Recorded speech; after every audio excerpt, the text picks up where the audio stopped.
तो hello friends, आप सभी का स्वागत है आपके अपने यूट्यूब चैनल पर। तो फ्रेंड्स, हम लोग आज जियोग्राफ़ी, इंडिया की जियोग्राफ़ी करेंगे, जो लूसेंट बुक में दिया गया है, इंडिया की जियोग्राफ़ी वाला पार्ट, वो इस वीडियो में कवर करने की कोशिश करेंगे। हालाँकि इस वीडियो में कवर पूरा नहीं हो सकता है, इसके लिए 1-2 वीडियो जो और लगेंगे, वो भी हम लाएँगे और लास्ट में तीनों वीडियो को कंबाइन करके एक मैराथन वीडियो डाल दिया जाएगा। तो आपको जैसे भी सही लगेगा, आप कवर कर सकते हैं उसको। और इस वीडियो को 2 से 3 बार सुनिएगा तो आपका कोई भी पॉइंट मिस नहीं होगा और आप लोग जो है अच्छे से पूरा कवर कर सकते हैं इंडिया की ज्योग्राफी, क्योंकि ज्योग्राफी से क्वेश्चन बनते भी बहुत ज़्यादा हैं। और सबसे पहले यहाँ पे तो बुक में पहले वर्ल्ड ज्योग्राफी दिया गया है, उसके बाद इंडिया की ज्योग्राफी दी गई है। लेकिन हम लोग सबसे पहले इंडिया की ज्योग्राफी कवर करेंगे, उसके बाद हम लोग वर्ल्ड ज्योग्राफी कंप्लीट करेंगे। और जितने भी कॉम्पिटिटिव एग्ज़ाम हैं, जितने भी टीचर्स के एग्ज़ाम होते हैं, उन सारे एग्ज़ाम्स के लिए ये हेल्पफुल रहेगा वीडियो, क्योंकि लूसेंट से क्वेश्चन काफ़ी मिलते हैं एग्ज़ाम में, तो आप लोग इससे कवर कर सकते हैं। और आपको वीडियो कैसा लगेगा, आप कमेंट में ज़रूर बताइएगा। तो चलिए स्टार्ट करते हैं। और जो है पहला पॉइंट इसमें सामान्य जानकारी पे सबसे पहले भारत की दी गई है, जिसमें पहला पॉइंट है भारत उत्तरी गोलार्ध में 8 डिग्री 4 मिनट से लेके 37 डिग्री 6 मिनट तक जो है उत्तरी अक्षांश में फैला हुआ है। और वहीं जो इसका देशांतरीय विस्तार है, ये है 68 डिग्री 7 मिनट से लेके 97 डिग्री 25 मिनट। तो फ्रेंड्स, इसको मिनट पढ़ते हैं। और जो है ये पूर्वी देशांतर में है। तो मान लीजिए फ्रेंड्स, ये ग्लोब है और जो है ये भूमध्य रेखा है और ये जो है 0 डिग्री अक्षांश रेखा है, सॉरी देशांतर रेखा है। तो फ्रेंड्स, जो भारत है, भारत हमारा इस बीच में, इस रीजन में पड़ता है, इस रीजन में।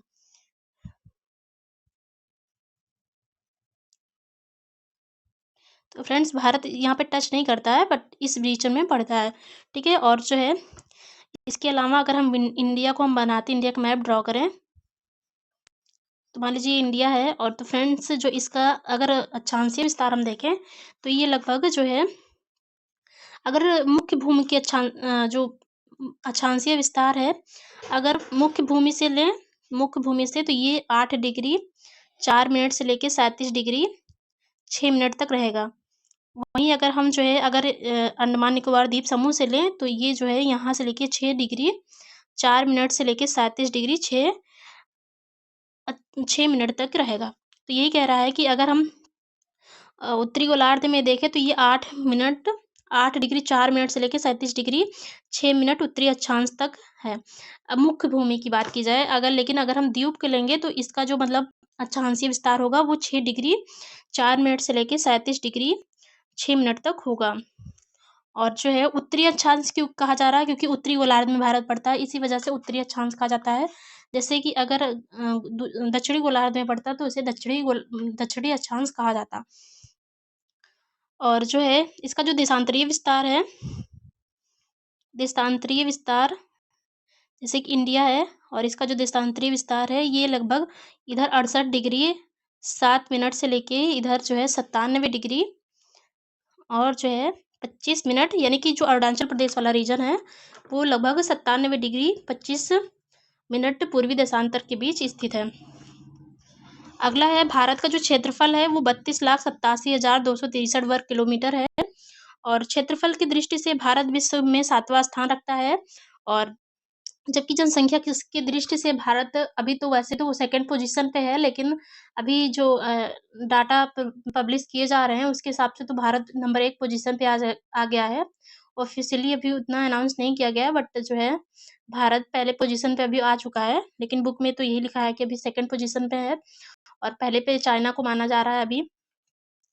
और इसके अलावा जो क्षेत्रफल में भारत से जो बड़े देश हैं, यानी कि क्षेत्रफल में भारत 7वें स्थान पर है। इससे पहले 6 देश बड़े हैं, जो कि इंडिया से ज़्यादा क्षेत्रफल रखते हैं, जिसमें पहला है रूस, रूस है, कनाडा है, चीन है, संयुक्त राज्य अमेरिका है, ब्राज़ील है और ऑस्ट्रेलिया है। तो इसके लिए एक ट्रिक बनाई जाती है याद करने के लिए, रुक रुक चीन अब आ भारत,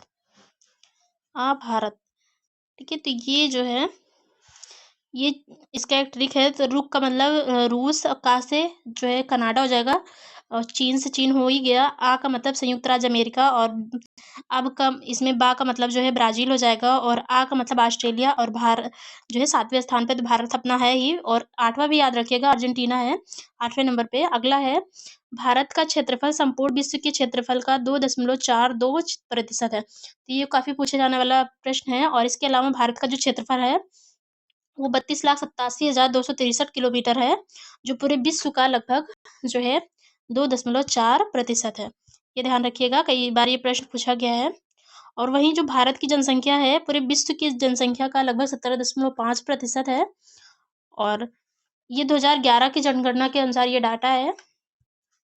और जनसंख्या की दृष्टि से अगर हम विश्व के 8 बड़े देश देखें, तो इसमें पहला चीन है, भारत है, संयुक्त राज्य अमेरिका है, इंडोनेशिया है, ब्राज़ील है, पाकिस्तान है, बांग्लादेश है व रूस है।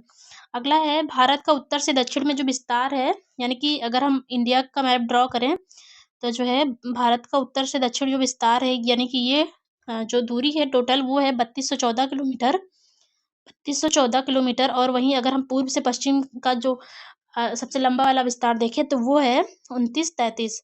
ठीक है, ये 2933, यानी कि जो अगर हम उत्तर से दक्षिण विस्तार देखें तो ये 3214 रहेगा, और जो है पूर्व से पश्चिम विस्तार देखें तो ये है 2933 किलोमीटर।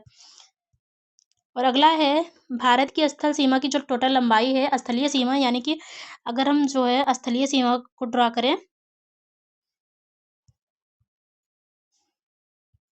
जैसे कि इंडिया का ये मैप है, और जो है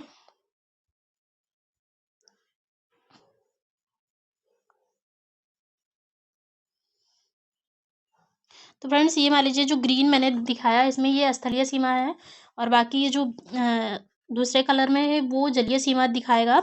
यानी हम हालांकि जो जलीय सीमा है वो थोड़ा और आगे तक रहती है, यहाँ तक जो है, क्योंकि पश्चिम बंगाल वाला भी जो है जलीय सीमा बनाता है, तो जो है यहाँ तक मान लीजिए ये जलीय सीमा है, और इसके बाद का जो है ये स्थलीय सीमा है। तो इसकी जो ये स्थलीय सीमा की जो लंबाई है टोटल ये है लगभग जो है जो स्थलीय सीमा है 15,200 है, और वहीं जो जलीय सीमा है ये वाला पार्ट ये है लगभग जो है 6100 किलोमीटर, 6100 किलोमीटर। और वहीं इसमें अगर हम जो तटीय सीमा है इसमें ये टोटल मुख्य भूमि की जो तटीय सीमा है वो 6100 किलोमीटर है, और इसी में अगर हम लक्षद्वीप समूह और अंडमान निकोबार द्वीप समूह की सीमाओं को जोड़ दें, तो वो जाके मिला के टोटल जो है बनाता है 7,516 ये टोटल सीमा बनती है, जलीय सीमा। तो स्थलीय सीमा 15,200, और जो जलीय सीमा है टोटल वो 7,500 है। वहीं मुख्य भूमि की जो जलीय सीमा है वो 6100 है। और अगर इन तीनों को हम टोटल करेंगे तो जो है ये बनेगा लगभग 22,000 के करीब बनता है। अगला है भारत के पड़ोसी देशों के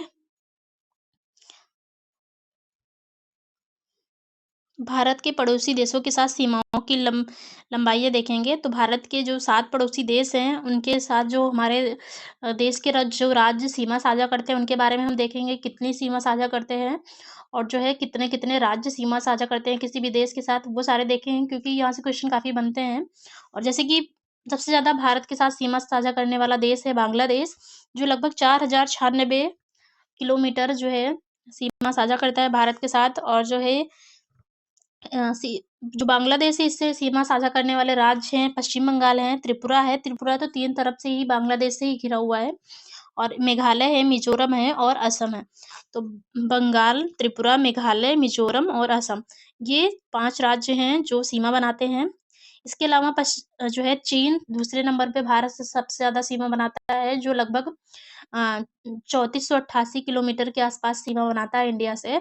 और ये भी भारत के जो है 5 राज्यों से सीमा बनाता है। हालाँकि अभी तो 4 राज्य और 1 यूटी यानी कि केंद्र शासित प्रदेश कह सकते हैं, क्योंकि पहले जम्मू-कश्मीर था तो वो एक राज्य था, लेकिन अभी उसको डिवाइड करके 2 जम्मू जो है केंद्र शासित प्रदेश बना दिया गया है। तो हम बोल सकते हैं कि चीन भारत के 4 राज्यों और 1 केंद्र शासित प्रदेश के साथ सीमा बनाता है। तो जिसमें से लद्दाख है, अरुणाचल प्रदेश है, उत्तराखंड है, हिमाचल प्रदेश है और सिक्किम है। ठीक है? ये और जो चीन भारत के साथ कुल सीमा बनाता है वो लगभग 3488 किलोमीटर है। अगला है पाकिस्तान।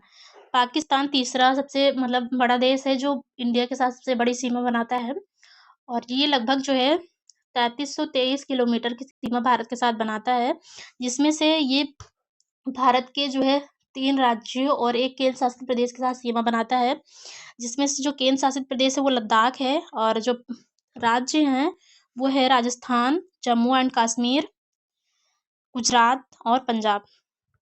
तो सॉरी लद्दाख और जो जम्मू एंड कश्मीर ये दोनों ही अब केंद्र शासित प्रदेश हो चुके हैं।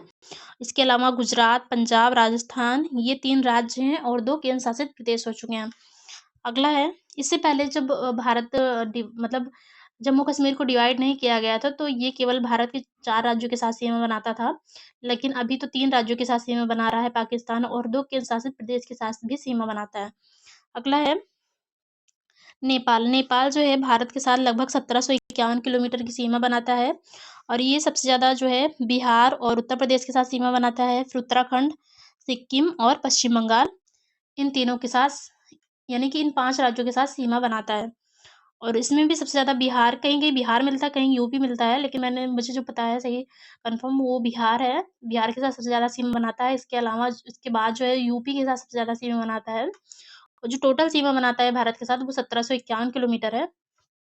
अगला है म्यांमार। म्यांमार जो है भारत के साथ लगभग जो है 1643 किलोमीटर की सीमा बनाता है और ये जो है ये आपका जो है इंडिया का मैप हो गया और इसी से लगा हुआ है ये म्यांमार।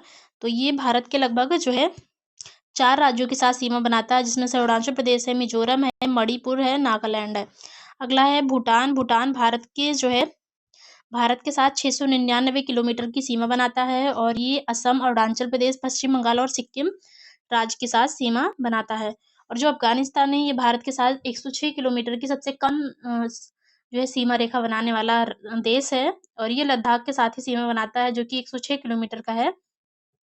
और ये एरिया अभी तो पाकिस्तान के कब्जे में है। इसे ही कहते हैं पीओके यानी कि पाक ऑक्यूपाइड कश्मीर। और जो कुल टोटल सीमा बनाई गई इन देशों के द्वारा वो 15,200 के करीब आती है। अगला है भारत के कुल 16 राज्य पड़ोसी देशों की सीमा से जुड़ते हैं। यानी कि जो टोटल राज्य हुए हैं सभी इन सभी 7 देशों से सीमा लगाने वाले जो कुल राज्य बने हैं वो हैं लगभग 16। और जो है इसके अलावा कुछ राज्य हैं जो जलीय सीमा भी बनाते हैं। जैसे कि भारत की जलीय सीमा समुद्री सीमा से संबद्ध 7 देश हैं, जैसे कि पाकिस्तान है, मालदीव है, श्रीलंका है, बांग्लादेश है, म्यांमार है, थाईलैंड है और इंडोनेशिया है। ये सभी भारत से समुद्री सीमा भी साझा करते हैं। भारत पड़ोसी देशों से लगा सबसे लंबा संबद्ध राज्य। तो जो है जो किसी भी पड़ोसी देश के साथ सबसे लंबा सीमा बनाने वाला अगर राज्य की बात करें तो बांग्लादेश के साथ सबसे लंबी सीमा बनाता है पश्चिम बंगाल, जो कि लगभग 2216 किलोमीटर की सीमा बनाता है। यानी कि जो बांग्लादेश है वो भारत से 4096 किलोमीटर की सीमा बनाता है, जिसमें से अकेले ही पश्चिम बंगाल 2200 किलोमीटर के आसपास सीमा बनाता है। दूसरा है नेपाल। नेपाल के साथ सबसे ज़्यादा यहाँ पे बुक में उत्तर प्रदेश दिया गया है, लेकिन मैंने एक दूसरे का पढ़ा है बिहार है। तो आप ध्यान रखिएगा इसको बुक के हिसाब से। और जो है नेपाल यहाँ यहाँ पे उत्तर प्रदेश दिया गया है, तो उत्तर प्रदेश आप इस बुक के हिसाब से ध्यान रख सकते हैं। और जिसमें जो है 651 किलोमीटर के आसपास की सीमा जो है उत्तर प्रदेश बनाता है नेपाल के साथ। वहीं म्यांमार से सबसे ज़्यादा सीमा बनाता है अरुणाचल प्रदेश, जो लगभग 520 किलोमीटर की सीमा बनाता है। और भूटान से सबसे ज़्यादा सीमा बनाने वाला असम है, जो लगभग 267 किलोमीटर की सीमा बनाता है। वहीं पाकिस्तान के साथ सबसे ज़्यादा सीमा राजस्थान की लगती है, जो लगभग 1070 किलोमीटर की है। और चीन के साथ सबसे ज़्यादा सीमा अरुणाचल प्रदेश की लगती है। तो चीन और म्यांमार दोनों के साथ सबसे ज़्यादा सीमा अरुणाचल प्रदेश बनाता है। पाकिस्तान के साथ राजस्थान सीमा बनाता है। अगला है भारत की जल एवं स्थल सीमा से लगे देश। यानी कि ऐसे देश जो भारत के साथ जलीय और स्थलीय दोनों ही सीमाएं बनाते हैं वो हैं बांग्लादेश, म्यांमार और पाकिस्तान। ये 3 देश ऐसे हैं जो भारत के साथ स्थलीय सीमा भी बनाते हैं और जलीय सीमा भी बनाते हैं। अगला है भारत का सबसे दक्षिणी बिंदु पॉइंट इंदिरा पॉइंट है, जो बृहत निकोबार द्वीप समूह में स्थित है। पहले इसका नाम पिग्मेलियन पॉइंट था, अब भूमध्य रेखा और इसकी जो भूमध्य रेखा से दूरी है वो 876 किलोमीटर है। भारत के सबसे उत्तरी बिंदु इंदिरा कॉल है जम्मू कश्मीर में, और सबसे पश्चिमी बिंदु सरक्रीक गुजरात व सबसे पूर्वी बिंदु तिब्बती अरुणाचल प्रदेश में है। तो फ्रेंड्स, अगर हम इंडिया का मैप ड्रॉ करें तो ये इंडिया है। और फ्रेंड्स, मान लीजिए ये जो है अंडमान निकोबार द्वीप समूह है। तो इसका जो सबसे दक्षिणी बिंदु है वो ये निकोबार द्वीप समूह है, इसी में स्थित है। सबसे जो दक्षिणी निकोबार है यहीं पे स्थित है। इंदिरा पॉइंट, और इंदिरा पॉइंट ही भारत का सबसे दक्षिणी बिंदु है जो कि निकोबार द्वीप समूह में स्थित है, और इसी को ही पिग्मेलियन पॉइंट के नाम से जाना जाता है। और इसके नीचे हम यहाँ पे आएंगे तो यहाँ पे भूमध्य रेखा हमको मिलेगी, और यहाँ से इसकी जो ये दूरी है भूमध्य रेखा से वो लगभग है 876 किलोमीटर। और जो है इसका इंडिया का जो सबसे पूर्वी बिंदु है, यानी कि सॉरी पश्चिमी बिंदु है, वो है सरक्रीक, जो कि गुजरात में है। सरक्रीक जो कि गुजरात में स्थित है। और सबसे जो पूर्वी बिंदु है जो कि अरुणाचल प्रदेश में स्थित है, किबुथु नाम है, अरुणाचल प्रदेश में स्थित है। और जो इसका सबसे ऊपरी बिंदु है यानी कि सबसे उत्तरी बिंदु है उसे इंदिरा कॉल कहते हैं, जो लद्दाख में स्थित है। तो याद रखिएगा आप लोग, सबसे दक्षिणी बिंदु इंदिरा पॉइंट। और अगर मुख्य भूमिका सबसे दक्षिणी बिंदु कहा जाए, मुख्य भूमिका, तो जो है वो हो जाएगा कन्याकुमारी। और जो इंदिरा पॉइंट है ये मुख्य भूमिका नहीं है बल्कि द्वीप समूह को शामिल करेंगे तब जाके सबसे दक्षिणी बिंदु इंदिरा पॉइंट निकल के आता है। अगला है, तो एक बार रिवीजन कर लीजिए फटाफट से। सबसे दक्षिणी बिंदु इंदिरा पॉइंट, जिसे पिग्मेलियन पॉइंट के नाम से भी जानते हैं। और जो है इसका सबसे उत्तरी बिंदु इंदिरा कॉल है, जो कि जम्मू एंड कश्मीर, जम्मू एंड कश्मीर नहीं कहेंगे अभी, तो लद्दाख वाले रीजन में है ये। और जो है सरक्रीक गुजरात में, फिर सबसे पूर्वी बिंदु किविथु अरुणाचल प्रदेश में स्थित है। अगला है, कुछ पॉइंट्स दिए गए हैं जो एग्जाम्स में पूछे जाते हैं कि ये कहाँ पे स्थित है। जैसे कि कोलाबा पॉइंट्स ये मुंबई में है, पॉइंट कैलीमेरे तमिलनाडु में है। इसके अलावा पॉइंट पेड्रो जाफना, जाफना श्रीलंका में पड़ता है, श्रीलंका के उत्तर पूर्वी में स्थित है। ठीक है। अगला है, भारत एवं चीन की सीमा को मैकमोहन रेखा भी कहते हैं। तो कई बार पूछा गया है मैकमोहन रेखा किन दो देशों के मध्य सीमा बनाती है, तो भारत और चीन के मध्य है। और यह जो है ये रेखा 1914 में शिमला में निर्धारित की गई थी। अगला है, कुछ नोट दिए गए हैं। काराकोरम रेंज भारतीय उपमहाद्वीप एवं चीन के मध्य एक जल विभाजक बनाती है, यानी कि जो काराकोरम श्रेणी है ये भारतीय उपमहाद्वीप और जो है चीन के मध्य एक जल विभाजक बनाती है। 70 किलोमीटर लंबा यह ग्लेशियर काराकोरम में सबसे लंबा है, यानी कि यहाँ पे 70 किलोमीटर लंबा एक ग्लेशियर है जो कि काराकोरम में है, और धरती पर ध्रुवों को छोड़कर दूसरा सबसे लंबा ग्लेशियर है। यानी कि अगर सबसे ज़्यादा जो ग्लेशियर पाए जाते हैं वो ध्रुवों पर पाए जाते हैं। इसके अलावा कहीं अगर जो है ग्लेशियर पाया जाता है तो ये काराकोरम रेंज पे ही पाया जाता है, क्योंकि बहुत ज़्यादा ऊंचाई पे है, और इसी वजह से यहाँ पे बहुत ज़्यादा मतलब बर्फ पड़ती है।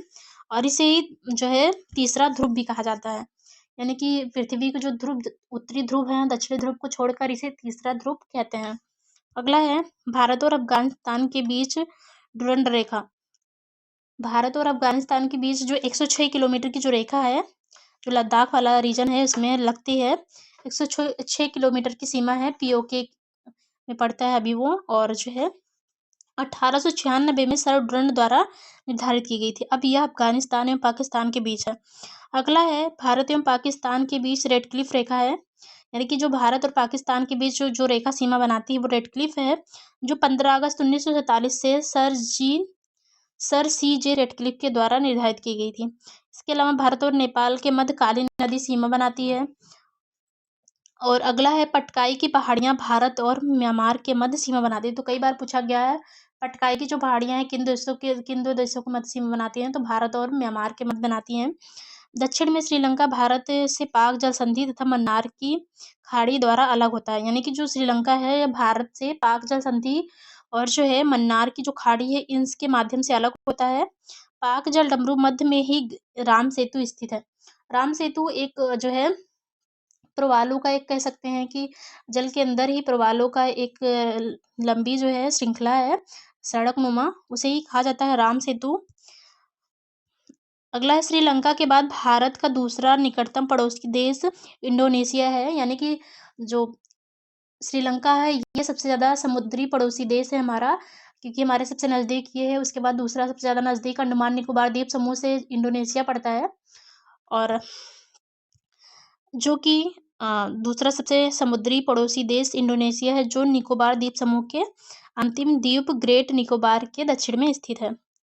अगला है, भारत का मानक समय इलाहाबाद के निकट मिर्जापुर से गुजरने वाली 82.5 डिग्री पूर्वी देशांतर रेखा को माना गया। तो कई बार पूछा गया कि भारत की मानक समय रेखा या स्टैंडर्ड टाइम जोन कौन सा है, तो जो है वो है 82.5 डिग्री पूर्वी देशांतर रेखा को माना गया है। जो ग्रीनविच मीन टाइम रेखा है उससे लगभग 5.5 घंटे आगे है, और 82.5 डिग्री पूर्वी देशांतर 5 राज्यों से होकर जाती है। यानी कि जो 82.5 डिग्री देशांतर रेखा है, ये 5 राज्यों से होकर जाती है, जिसमें से है उत्तर प्रदेश, मध्य प्रदेश, छत्तीसगढ़, उड़ीसा, आंध्र प्रदेश। इन 5 राज्यों से होकर जाती है। अगला है कर्क रेखा। कर्क रेखा भारत के लगभग मध्य से होकर गुजरती है। यानी कि जो कर्क रेखा है, ये भारत के लगभग मध्य से होकर गुजरती है, और ये जो है भारत के लगभग 8 राज्यों से होकर जाता है, जिसमें से है राजस्थान, गुजरात, मध्य प्रदेश, छत्तीसगढ़, झारखंड, पश्चिम बंगाल, त्रिपुरा और मिजोरम। इसके लिए एक ट्रिक आप सभी को पता होगा, मित्र पर गमछा झार। तो ये ट्रिक आप याद रखिएगा, जिसमें से मित्र मित्र का मतलब हुआ कि जिसमें मी है और त्रा है, तो मी का मतलब मिजोरम, त्रा का मतलब त्रिपुरा, पर है, पर का मतलब पश्चिम बंगाल, और जो है और रा का मतलब राजस्थान हो गया उसमें। गमछा में गा, मा और छा 3 वर्ड हैं, तो गा का मतलब गुजरात, मा का मतलब मध्य प्रदेश और छा का मतलब छत्तीसगढ़, और जो है झार में झार का मतलब झारखंड। तो ये इतने राज्य हैं जिससे कर्क रेखा होकर जाती है, लगभग 20 से ही होकर जाती है, और कर्क रेखा जो होती है 23.5 डिग्री जो रेखा होती है उसी को कर्क रेखा कहा जाता है। अगला है, पृथ्वी की चुंबकीय विषुवत रेखा दक्षिणी भारत में त्रिवेंद्रम से गुजरती है। यानी कि जो पृथ्वी की चुंबकीय विषुवत रेखा है, वो दक्षिण भारत में त्रिवेंद्रम, यानी कि जो त्रिवेंद्रम जो केरल की राजधानी है वही है त्रिवेंद्रम। वहीं से जो भारत की जो सॉरी पृथ्वी की जो चुंबकीय विषुवत रेखा है, ये त्रिवेंद्रम से होकर जाती है। अगला है, भारतीय उपमहाद्वीप में शामिल देश कौन-कौन से हैं? तो कई बार ये प्रश्न पूछा गया है कि कहा जाता है कि भारतीय उपमहाद्वीप, तो इसमें कौन-कौन से देश शामिल हैं? तो इसमें शामिल है भारत है, पाकिस्तान है, बांग्लादेश है, नेपाल व भूटान है। तो याद रखिएगा, म्यांमार और जो है अफ़गानिस्तान इसमें शामिल नहीं है। इसमें शामिल है भारत, पाकिस्तान, बांग्लादेश, नेपाल और भूटान।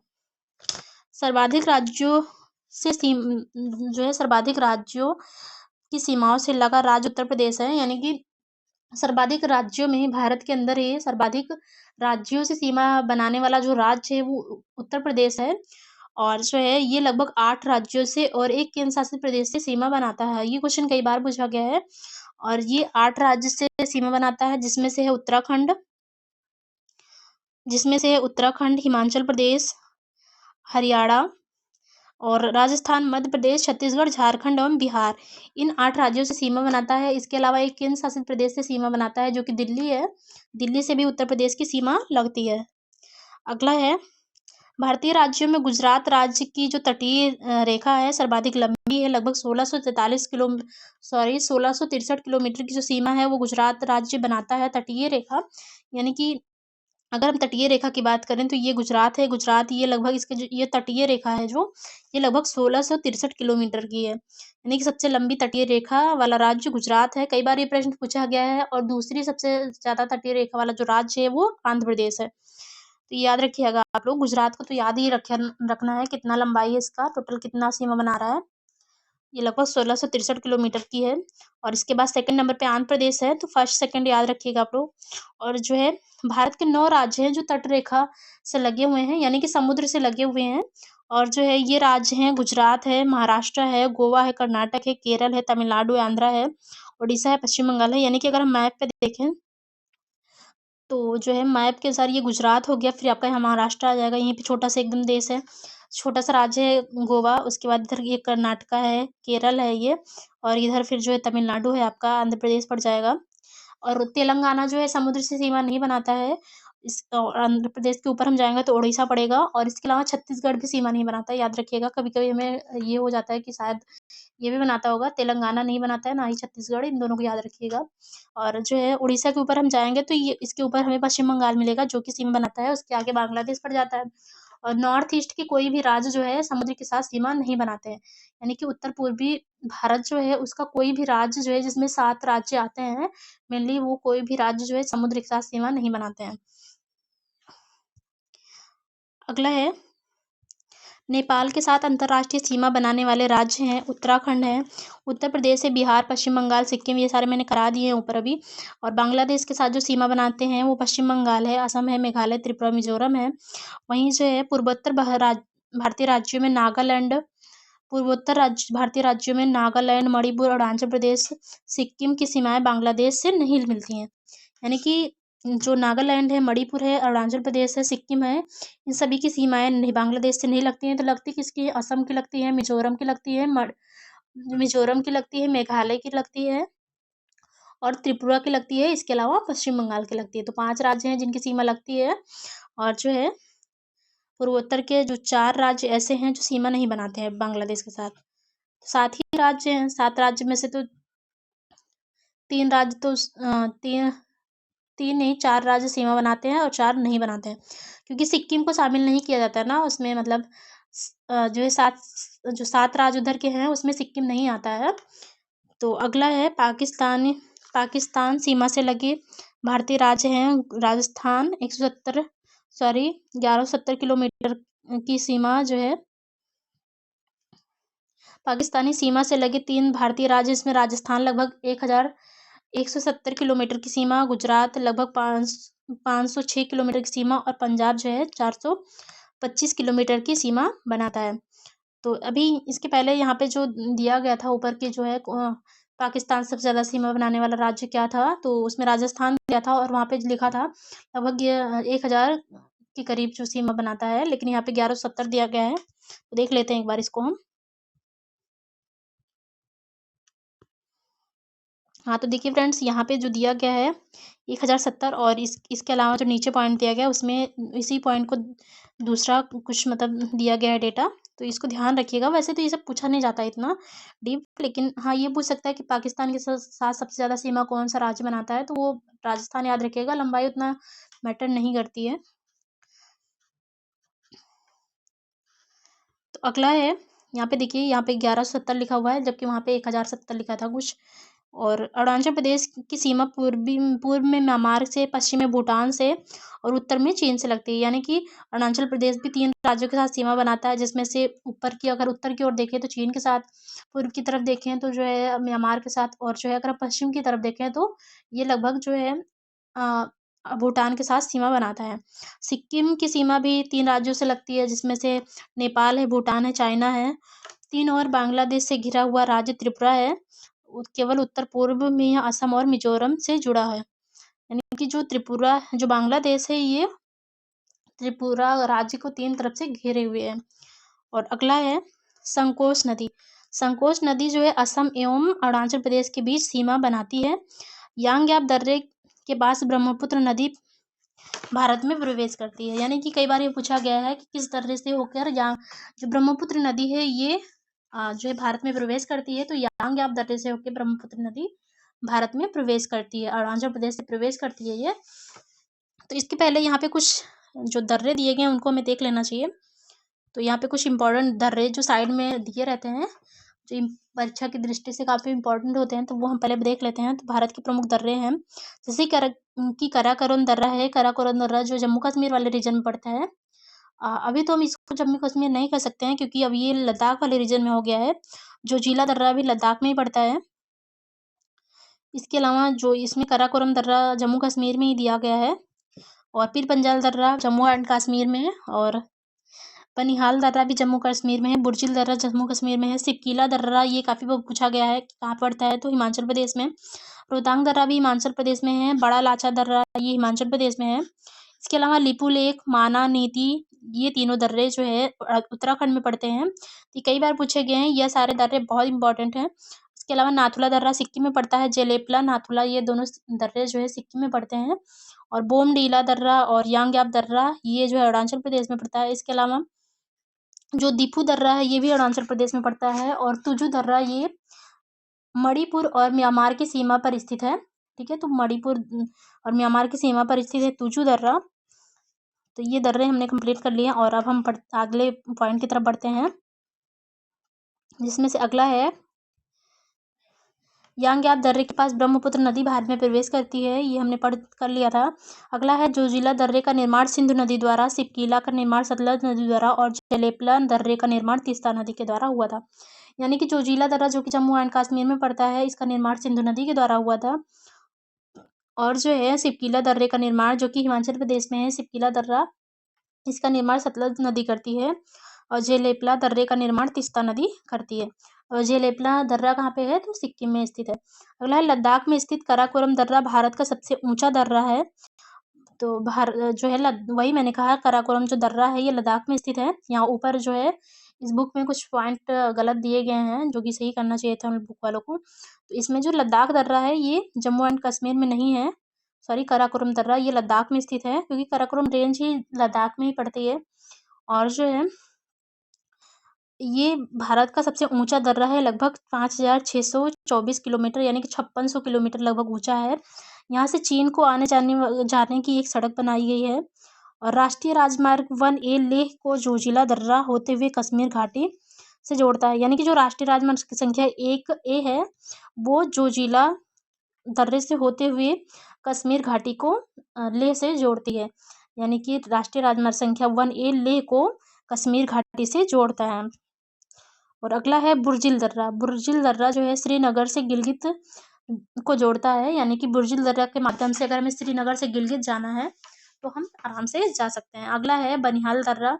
बनिहाल दर्रे से जम्मू से श्रीनगर जाने का मार्ग गुजरता है और जवाहर सुरंग इसी पे बनाया गया। तो कई बार पूछा गया है जवाहर सुरंग का निर्माण किस दर्रे पे किया गया है, तो वो किया गया है बनिहाल दर्रे पे।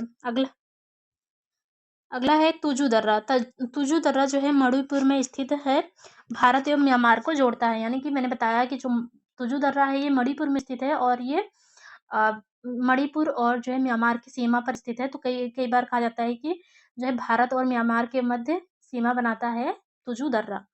अगला है सिपकीला दर्रा, शिमला से तिब्बत को जोड़ता है। यानी कि जो सिपकीला दर्रा है शिमला से तिब्बत को जोड़ता है। अगला है जीवित जड़ पुल मेघालय में पाया जाता है। तो कई बार पूछा गया है जीवित जड़ पुल कहाँ पाया जाता है, तो मेघालय में पाया जाता है। इसमें कुछ नोट दिया गया है, इसको हम जानते हैं कि मेघालय में खासी जनजाति के लोग रबर ट्री नाम के पौधे की जड़ों का अनुवर्धन कर इन्हें जलधारा के आर पार सुदृढ़ पुलों में रूपांतरित कर देते हैं, जिन्हें जीवित जड़ पुल कहा जाता है। स्थानीय भाषा में से जिंग केन इरो कहते हैं। यानी कि जो मेघालय में खासी जनजाति के लोग होते हैं, इसमें अगर जो बीच अगर इधर से उधर जाना है और बीच में कोई जल है, जल क्षेत्र है, तो इसके लिए उन्हें इस पार से उस पार होने के लिए ये दो पेड़ों में जो है उस जड़ को आपस में जोड़ देते हैं जड़ों के माध्यम से और एक पुल बना लेते हैं उन्हें जड़ों के माध्यम से। उसी को कहते हैं जिंग केन इरो या जीवित जड़ पुल। अगला है 3 अर्धचंद्राकार समुद्र तट कन्याकुमारी में मिलते हैं।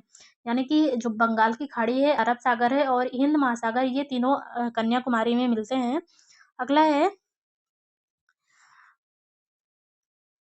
रामेश्वरम में भारत में रामेश्वरम के निकट धनुषकोटी और श्रीलंका में तलैया मन्नार के बीच समुद्र में डूबी प्रवाल की एक रेखा है, जिसे आदम का पुल कहते हैं। तो वही जो भारत का रामेश्वरम यानी कि तमिलनाडु का जो रामेश्वरम है वहां से लेके और जो है श्रीलंका में तलैया मन्नार तक जो है एक प्रवाल की एक पुल पाई जाती है, जिसे ही आदम को पुल कहा जाता है। ऐसा माना जाता है कि वही पुल है जो मतलब श्रीलंका यानी कि लंका जाने के लिए भगवान राम ने बनाया था, ऐसा माना जाता है। तो अगला है जो जाफना क्षेत्र है श्रीलंका का, वहाँ पे जो है वो जो मुख्य श्रीलंका है उससे एलिफेंट दर्रे के द्वारा जो है जुड़ा है जाफना।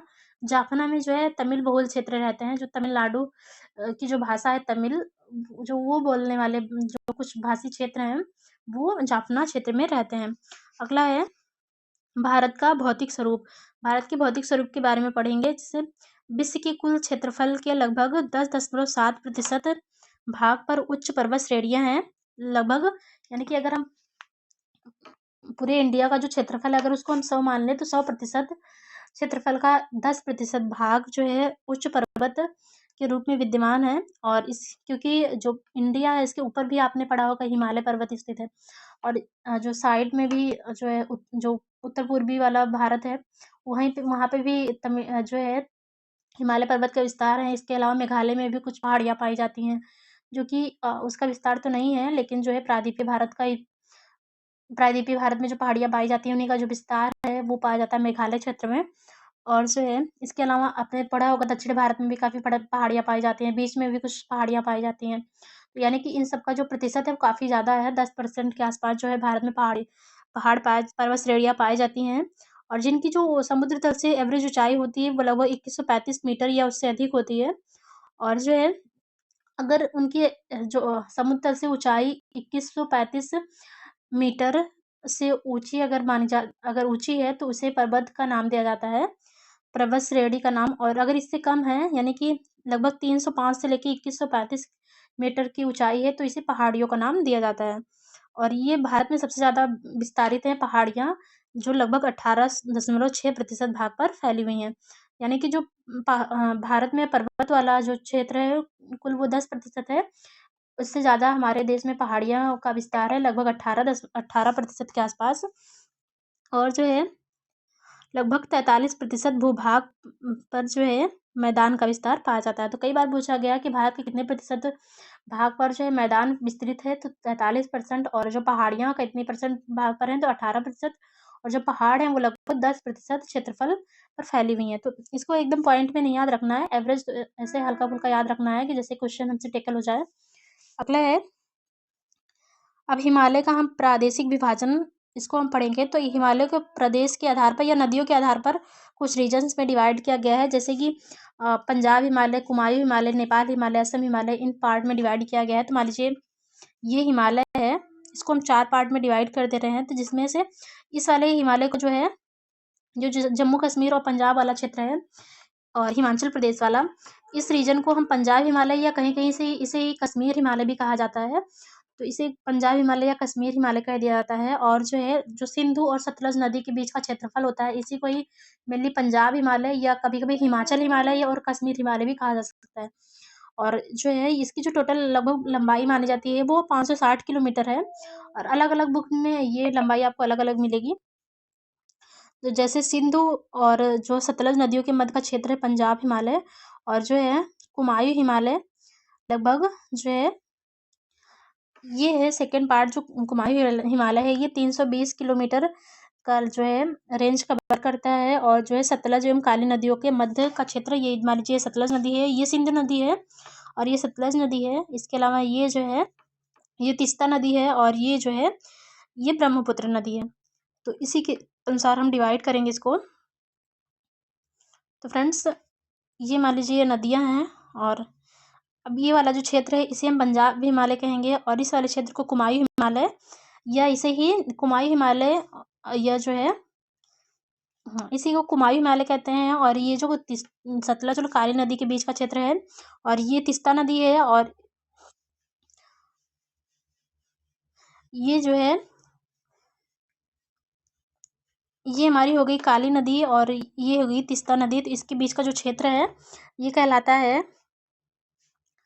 ये वाला जो रीजन है, ये नेपाल हिमालय कहलाएगा। और इसके आगे ये वाला, ये जो नदी है, ये ब्रह्मपुत्र नदी है। तो इसके बीच का ये जो क्षेत्र है, ये असम हिमालय, लगभग 720 किलोमीटर का क्षेत्र कहलाता है। तो तीस्ता एवं दिहांग नदियों के मध्य का जो क्षेत्र है, वो असम हिमालय है। और काली एवं तीस्ता नदियों के मध्य का जो क्षेत्र है, वो जो है नेपाल हिमालय। और ये वाला कुमायूं हिमालय, और जो है ये पंजाब हिमालय। और इसकी लंबाई आप लोग एक बार मैं बता देती हूँ। पंजाब हिमालय की जो लंबाई है, टोटल 560 किलोमीटर है। कुमायूं हिमालय की 320 किलोमीटर, नेपाल हिमालय की 800 किलोमीटर, और असम हिमालय की लगभग 720 किलोमीटर के आसपास है। इसको याद नहीं रखना है, बस हाँ, हल्का मोटा-मोटा आइडिया होना चाहिए।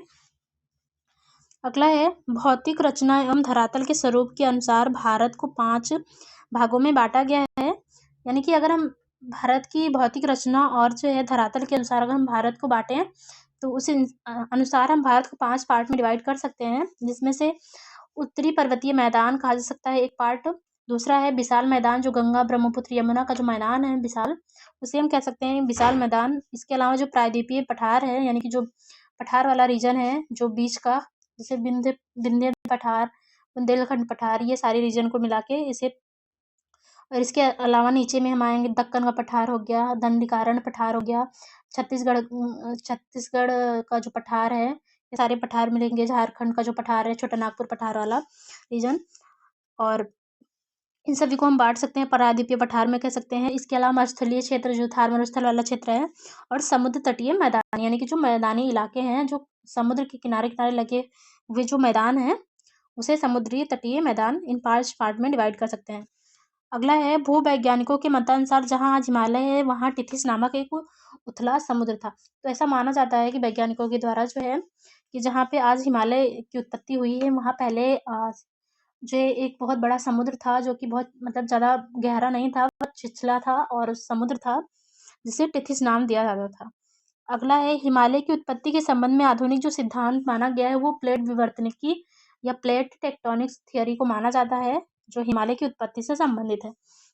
अगला है, हिमालय की पर्वत श्रेणियां प्रायद्वीपीय पठार की ओर उत्तल एवं तिब्बत की ओर अवतल हो गई हैं। यानी कि जो हिमालय पर्वत की जो श्रेणियां हैं, वो प्रायद्वीपीय पठार की ओर उत्तल एवं जो है तिब्बत की ओर अवतल हैं। अगला है, उत्तर के पर्वतीय क्षेत्र 4 प्रमुख समांतर श्रेणियों में बांटा जा सकता है। यानी कि जो हिमालय वाला रीजन है, इसको हम 4 प्रमुख श्रेणियों में बांट सकते हैं, जिसमें से एक ट्रांस हिमालय है, दूसरा जो है ट्रांस हिमालय के बाद हम बृहत हिमालय या जो है उसे ग्रेटर हिमालय कह सकते हैं, और जो है अगला हम बांट सकते हैं लघु हिमालय, और जो है लास्ट वाला रीजन जो है इसको हम शिवालिक हिमालय कह सकते हैं। इसको हम अलग अलग पढ़ेंगे। ट्रांस हिमालय क्या है? पहला है ट्रांस हिमालय। तो ट्रांस हिमालय क्षेत्र जो है, इसके अंतर्गत काराकोरम, लद्दाख, जास्कर आदि पर्वत श्रेणियां आती हैं।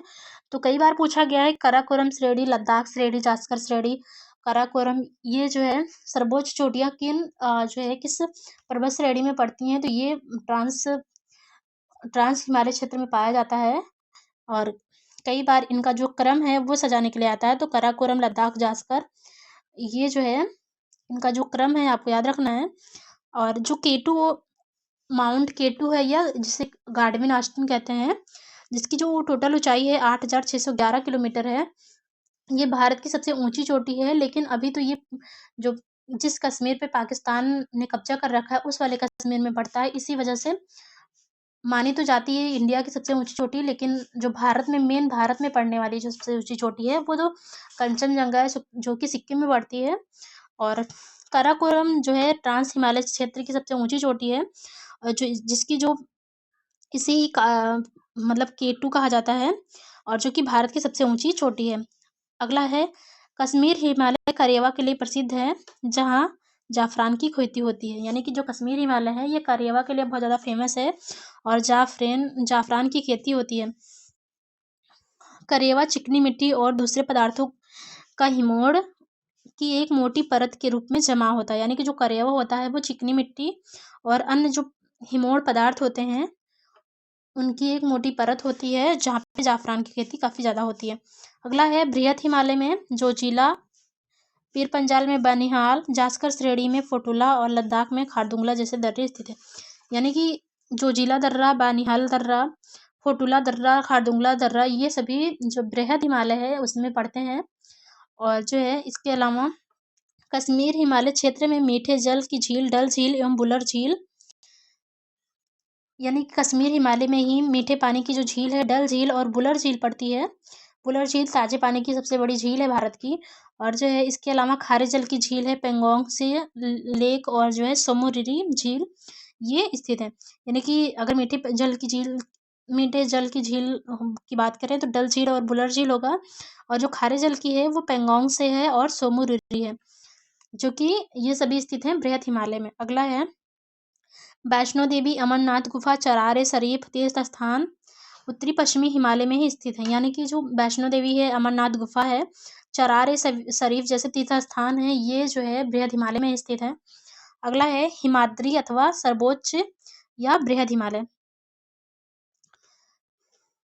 तो सॉरी फ्रेंड्स, मैंने यहाँ पे थोड़ा गलत बोल दिया है। यहाँ पे जो ये सारे क्षेत्र हैं, वैष्णो देवी, अमरनाथ गुफा, चरार शरीफ, ये सभी जो क्षेत्र हैं, ये स्थित हैं ट्रांस हिमालय में। तो ट्रांस हिमालय इसका सही आंसर होगा।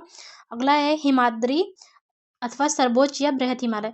यानी कि जो सबसे बड़ा या ग्रेटर हिमालय है, उसी को जो है हिमाद्री भी कहते हैं।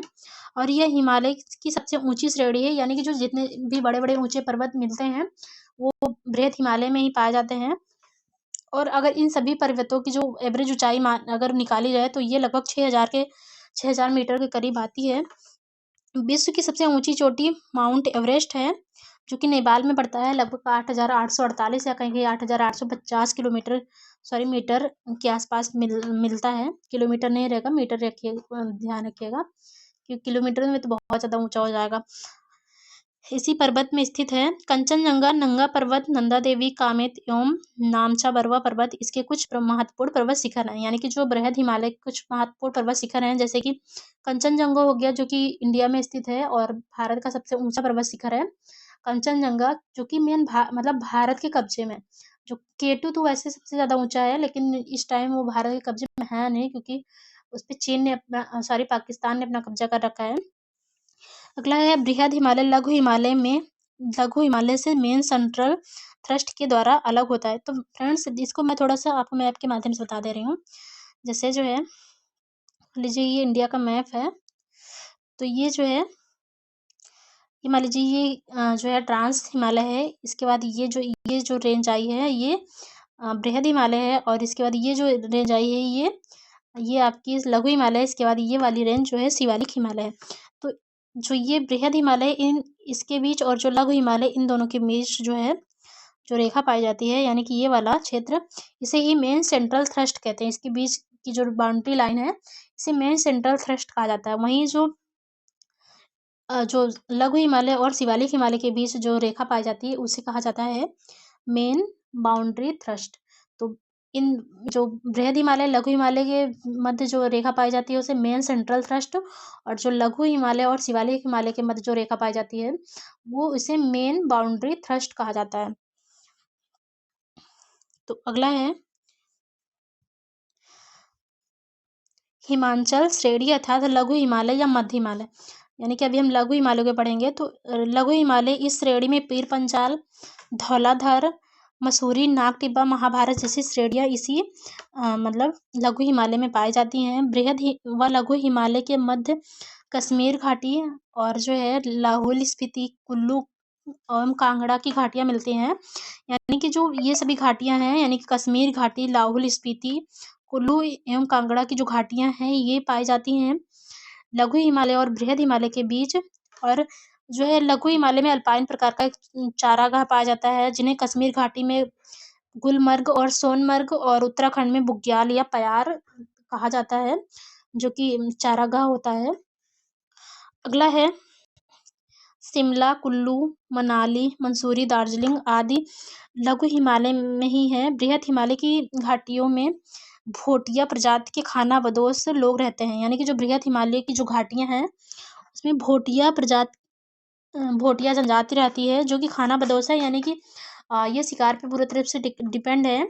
और जो है ये ग्रीष्म काल में जो है बुग्याल में चले जाते हैं, यानी कि ऊपर चले जाते हैं। ठंड जो गर्मी के महीने में ये ऊपर पर्वतों पे चले जाते हैं, और जो है इसके बाद जो ठंडी का सीजन आता है, तो ये फिर से वापस नीचे आ जाते हैं। और शरद ऋतु में ये फिर से वापस नीचे आ जाते हैं। प्रसिद्ध फूलों की जो घाटी है, इसी पर्वतीय क्षेत्र में है। यानी कि जो लघु हिमालय है और बृहद हिमालय के बीच का जो क्षेत्र है, उसी में जो है स्थित है फूलों की घाटी। और इसके अलावा जो गंगोत्री, जहाँ से गंगा का उद्गम होता है, यमुनोत्री, जहाँ से यमुना का उद्गम होता है, केदारनाथ, बद्रीनाथ, जहाँ से मंदाकिनी और अलकनंदा जैसे नदियाँ निकलती हैं, और हेमकुंड साहिब भी इसी इलाके में स्थित है। अगला है लघु हिमालय। जो मैंने पहले ही से बता दिया था, लघु हिमालय शिवालिक से मेन बाउंड्री फॉल्ट के द्वारा अलग होता है। अगला है शिवालिक, अर्थात जो लास्ट वाला पॉइंट है शिवालिक, इसके बारे में हम लोग पढ़ते हैं। तो इसे निम्न हिमालय या बाह्य हिमालय कहते हैं। और ये सबसे नई एज का है जो शिवालिक हिमालय है। और सबसे पुराना ट्रांस हिमालय है, फिर बृहद हिमालय है, फिर जो है लघु हिमालय, फिर जो है शिवालिक नवीनतम है। और शिवालिक एवं लघु हिमालय के बीच कई घाटियां हैं, जैसे काठमांडू घाटी है, जो कि नेपाल की राजधानी है। और पश्चिम में इन्हें दून या द्वार कहते हैं। जैसे कि देहरादून है, हरिद्वार है, ये सभी जो है दून कहलाते हैं। और जो घाटियां एक प्रकार की घाटियां होती हैं, शिवालिक के निचले भाग को तराई कहा जाता है। यानी कि जो शिवालिक रेंज है, उसकी जो सबसे निचला वाला पार्ट है, उसे तराई कहा जाता है, जो थोड़ा दलदली टाइप का इलाका होता है। और इधर से नदियां होके पास होती हैं। अगला है अरावली की पहाड़ियाँ राजस्थान राज्य में हैं। यह सबसे पुरानी चट्टानों से बनी हैं, यानी कि जो अरावली पहाड़ियाँ हैं राजस्थान में पड़ती हैं और इससे पुरानी चट्टानों की बनी हुई हैं। काफ़ी पुरानी भी है अरावली पर्वत श्रेणी। और इस पहाड़ी की सबसे ऊँची चोटी माउंट आबू है। तो कई बार ये पूछा गया है कि जो है अरावली पर्वत श्रेणी की सबसे ऊँची चोटी कौन-सी है? तो ये है जो है गुरु शिखर, जो कि माउंट आबू में स्थित है और इसकी जो टोटल ऊँचाई है लगभग 1722 मीटर के आसपास है। तो कई बार इसकी ऊँचाई भी पूछी गई है। अरावली के पश्चिमी ओर से लूनी नदी निकलती है, यानी कि जैसे मान लीजिए ये अरावली श्रेणी है, इसके पश्चिम ओर से जो है लूनी नदी निकलती है। और जो लूनी नदी है ये कच्छ के रण में, यानी कि जो गुजरात वाला ये रीजन है कच्छ का रण वाला, यहाँ पे आके कहीं ये धरती में ही विलुप्त हो जाती है, यानी कि फिर इससे ये बाहर नहीं निकलती है। और जो है अरावली के पूर्व की ओर बनास नदी निकलती है। और जैसे कि जो अरावली वाली जो अरावली रेंज है तो इसके इस तरफ जो है लूनी नदी निकलती है और इस तरफ से जो है बनास नदी निकलती है। अगला है वैसी नदी जो जमीन में ही लुप्त हो जाती है उसे द रिवर ऑफ इम्फेमेरल कहते हैं, इम्फेमेरल कहते हैं, ठीक है। जो नदी जमीन में ही विलुप्त हो जाए, यानी कि किसी सागर महासागर में जाके ना मिले, जमीन में ही विलुप्त हो जाए, उन्हें जो है द रिवर ऑफ इम्फेमेरल कहते हैं। अगला है मालवा का पठार, पश्चिमी मध्य प्रदेश एवं दक्षिण पूर्वी राजस्थान राज्य में है। यह ज्वालामुखी चट्टानों का बना हुआ है। इससे चंबल एवं बेतवा नदी निकलती है, यानी कि जो मालवा का पठार है इसको हम मैप के माध्यम से देख लेते हैं। फ्रेंड्स ये हमारी जो इंडिया का मैप है और जो है जो मालवा का पठारी ये वाला जो रीजन है ये मालवा का पठार वाला रीजन है।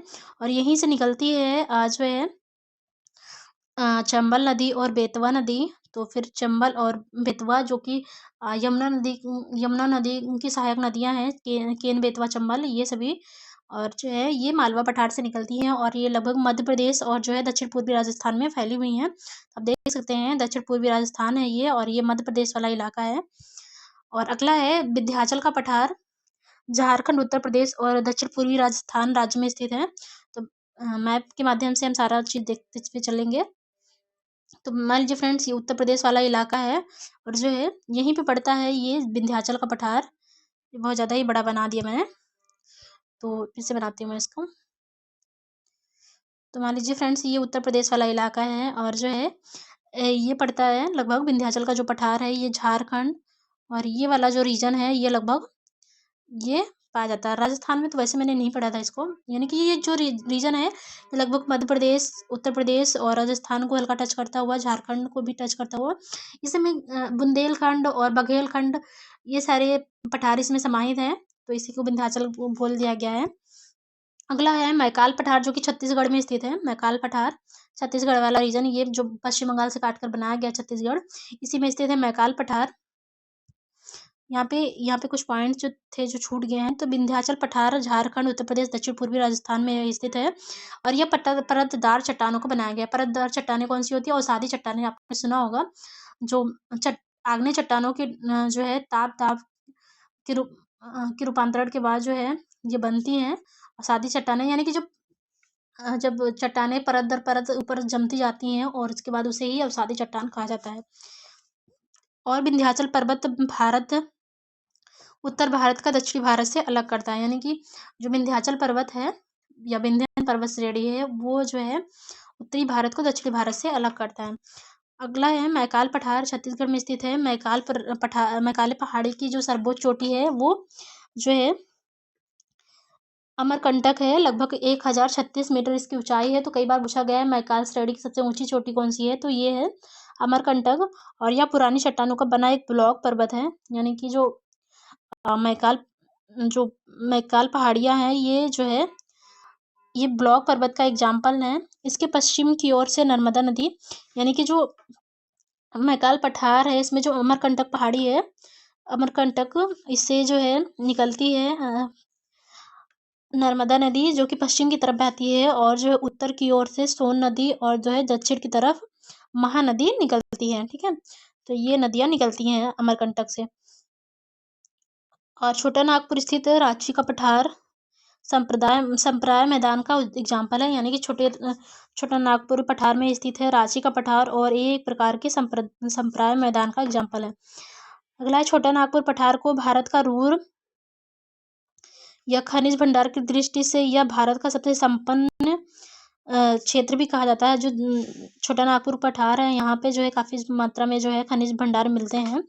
अगला है सतपुड़ा की पहाड़ियां मध्य प्रदेश राज्य में स्थित हैं और ये ज्वालामुखी चट्टानों से बनी हुई हैं। सिर्फ सतपुड़ा की पहाड़ियां हैं। तो जैसे कि ये इंडिया का मैप है और यहाँ पे स्थित है विंध्याचल रेंज, और इसके अलावा फिर ये इधर नीचे स्थित है सतपुड़ा पहाड़ियां, और इसी के बीच में नर्मदा और तापी नदियां बहती हैं। और जो है इस सतपुड़ा की जो पहाड़ियां हैं ये मध्य प्रदेश, महाराष्ट्र इन सब राज्यों में फैली हुई हैं और ये ज्वालामुखी चट्टानों की बनी हुई हैं। इसकी जो सतपुड़ा रेंज की सबसे ऊंची चोटी है ये है धूपगढ़ी, कई बार पूछा गया है। और इसके अलावा आज ये भी पूछा जाता है कि जो है मैकाल श्रेणी की सबसे ऊंची चोटी ये मैंने बता दिया अमरकंटक है, और जो है सतपुड़ा की सबसे ऊंची चोटी धूपगढ़ी है और लगभग 1350 मीटर के आसपास इसकी ऊंचाई है, जो महादेव पर्वत पर स्थित है। इसके पूर्वी हिस्से से ताप्ती नदी निकलती है, यानी कि जो सतपुड़ा श्रेणी है, इस जो धूपगढ़ रेंज है इसी के जो है इसी से निकलती है ताप्ती नदी। और अगला है पश्चिमी घाट। पश्चिमी घाट या पर्वत ताप्ती नदी के मुहाने से लेकर कन्याकुमारी अंतरिक्ष तक फैला हुआ है। मान लीजिए फ्रेंड्स, ये इंडिया का मैप है और ये ताप्ती नदी है और यहीं से लेके ये जो पूरा ये वाला रेंज है, हालांकि थोड़ा ये नीचे यहाँ पे होना चाहिए, यहाँ से लेके पूरा रेंज जो है ये पश्चिमी घाट वाला एरिया है। पश्चिमी घाट ये ताप्ती नदी के मुहाने से लेकर कन्याकुमारी अंतरिक्ष तक, कन्याकुमारी जो कि तमिलनाडु का क्षेत्र है, ये लगभग 1600 किलोमीटर क्षेत्र में विस्तृत है और इसकी जो औसत अगर ऊंचाई हम बात करें तो लगभग 1600 किलोमीटर है। वहीं मैंने जो हिमालय की औसत ऊंचाई की बात की थी, तो वहाँ पे मैंने बताया था 6000 किलोमीटर के आसपास है। लेकिन जो है जो पश्चिमी घाट है इसकी जो एवरेज ऊंचाई मानी जाती है वो लगभग जो है 1200 मीटर के आसपास निकल के आती है। पश्चिमी घाट से उत्तर में गुजरात के सौराष्ट्र प्रदेश में गिर की पहाड़ियां मिलती हैं, जो एशियाई सिंह के लिए विख्यात है। यानी कि पश्चिमी घाट से अगर हम थोड़ा ऊपर उत्तर जाते हैं तो वहाँ गुजरात में तो गिर नाम की जो पहाड़ियां मिलती हैं और यहाँ पे काफी मात्रा में एशियाई शेर पाए जाते हैं।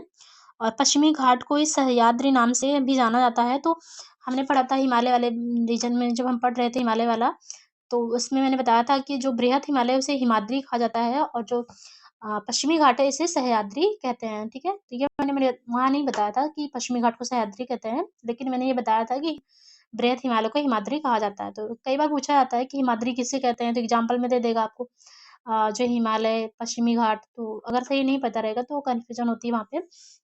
तो सह्याद्री जो है पश्चिमी घाट और हिमाद्री बृहद हिमालय को कहते हैं। अगला है 16 डिग्री उत्तरी अक्षांश रेखा जो कि गोवा से गुजरती है, सह्याद्री के 2 भागों में विभाजित करती है। यानी कि जो 16 डिग्री उत्तरी अक्षांश रेखा है, ये रेखा ये गोवा मान लीजिए राज्य है, इस यहाँ से होके जाती है और जो है पश्चिमी घाट जो पहाड़ी क्षेत्र है इसको 2 बराबर भागों में डिवाइड कर देती है। उत्तरी सह्याद्री एवं दक्षिणी सह्याद्री कहते हैं जिसे। उत्तरी सह्याद्री के ऊपर सतह पर बेसाल्ट लावा का निक्षेप है, यानी कि अगर उत्तरी सह्याद्री में हम देखें तो बेसाल्ट लावा का निक्षेप पाया जाता है, जो कि दक्कन ट्रैप की वजह से है। दक्कन ट्रैप यानी दक्कन पठार की वजह से, और क्योंकि यहाँ पे ज्वालामुखी क्रिया काफी ज्यादा होती थी पहले, इसी वजह से यहाँ पे जो है बेसाल्ट चट्टानें पाई जाती हैं। वहीं दक्षिणी सह्याद्री आर्कियन युग की ग्रेनाइट तथा नीच चट्टानों से बना हुआ है। तो जो ऊपरी सह्याद्री है ये बेसाल्ट लावा का, वहीं जो दक्षिणी सह्याद्री है ये आर्कियन युग की ग्रेनाइट और नीच चट्टानों से बनी हुई है। उत्तरी सह्याद्री एवं दक्षिणी सह्याद्री की सर्वोच्च चोटी क्रमशः कालसू 22 लगभग 1664 मीटर और जो है दक्षिणी सह्याद्री की सबसे ऊंची चोटी ये कुद्रेमुखी है, लगभग 1892 मीटर है। ठीक है, तो ये अगला है महाबलेश्वर। महाबलेश्वर उत्तरी सह्याद्री की दूसरी प्रमुख चोटी है। तो पहली जो चोटी थी वो कालसूबाई है और जो है दूसरी है महाबलेश्वर, और जो है ये लगभग 1438 मीटर की मतलब ऊंचाई पर है। महाबलेश्वर का उच्चतम बिंदु विल्सन पॉइंट है और Arthur seat point, needle hole point, elephant point जिसे कहते हैं, महाबलेश्वर में ही यह स्थित है। महाबलेश्वर से 5 नदियां निकलती हैं, जिसमें से कृष्णा, सावित्री, बेन्ना, गायत्री और कोयना, ये सभी नदियां महाबलेश्वर से ही निकलती हैं। और अगला है दर्रे से गुजरने वाले प्रमुख रेल एवं सड़क। तो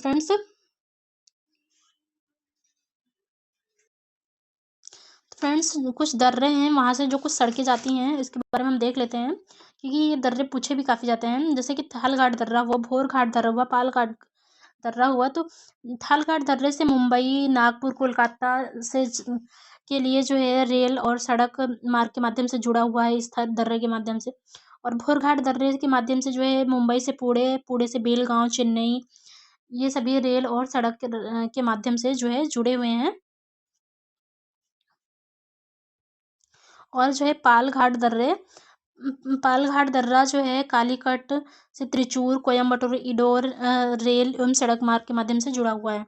हम देख लेते हैं जो ये सब प्रमुख दर्रे हैं, इनकी जो ऊंचाई लगभग कितनी है और जो है कहाँ से कहाँ तक किस स्थान को जोड़ते हैं, क्योंकि ये क्वेश्चन बनते काफ़ी ज़्यादा हैं और ये याद भी काफ़ी नहीं रहते, क्योंकि ये सब नाम ही एक जैसे हैं और काफ़ी मतलब भूलता भी है। जैसे कि जो थालघाट दर्रा है और भोरघाट दर्रा है, ये दोनों जो है महाराष्ट्र में पड़ते हैं और ये नासिक जो थालघाट दर्रा है नासिक को मुंबई से जोड़ता है और जो भोरघाट दर्रा है ये मुंबई को पुणे से जोड़ता है। थालघाट दर्रे की जो ऊंचाई है 580 किलोमीटर है और भोरघाट दर्रे की जो ऊंचाई है वो 623 किलोमीटर है। पालघाट दर्रे की जो ऊंचाई है वो लगभग 305 किलोमीटर है और ये कोयम्बटूर को कोचीन से जोड़ता है। अगला है सेनकोट दर्रा।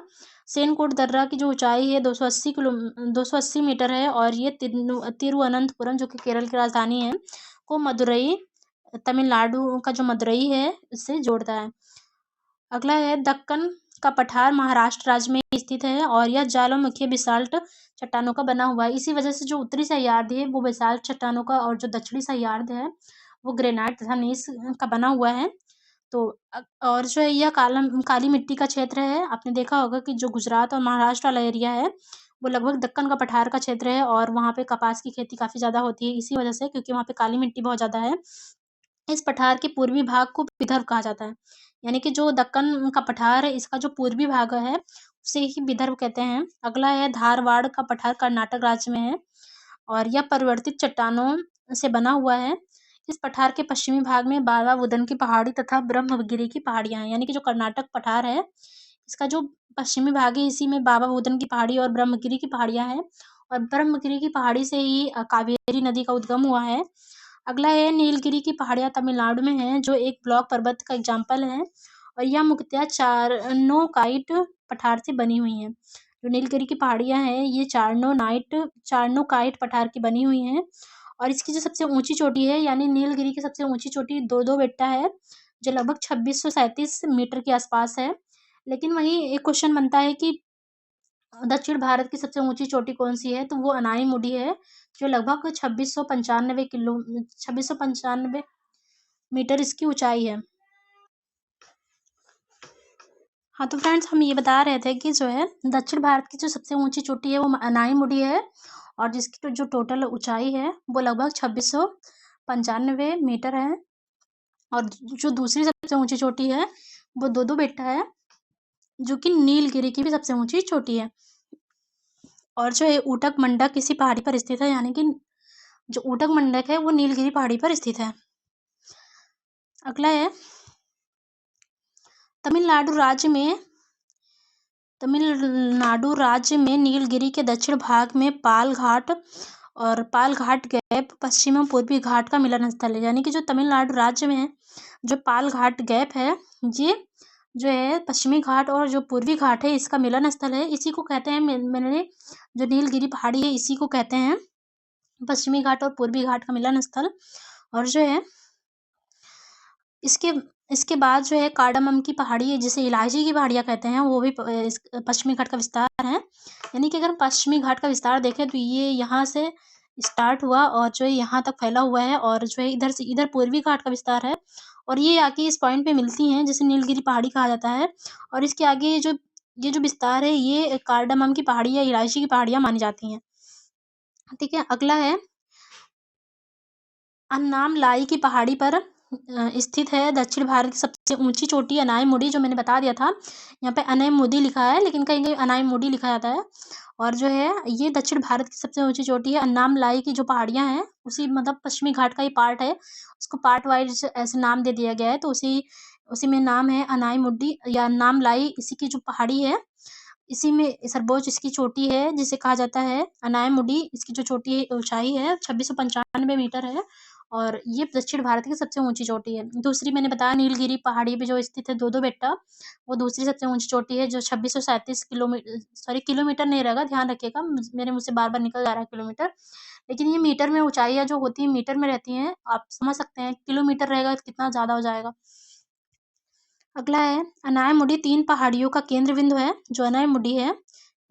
और यहाँ से जो है 3 पहाड़ी श्रृंखलाएं 3 दिशाओं में जाती हैं।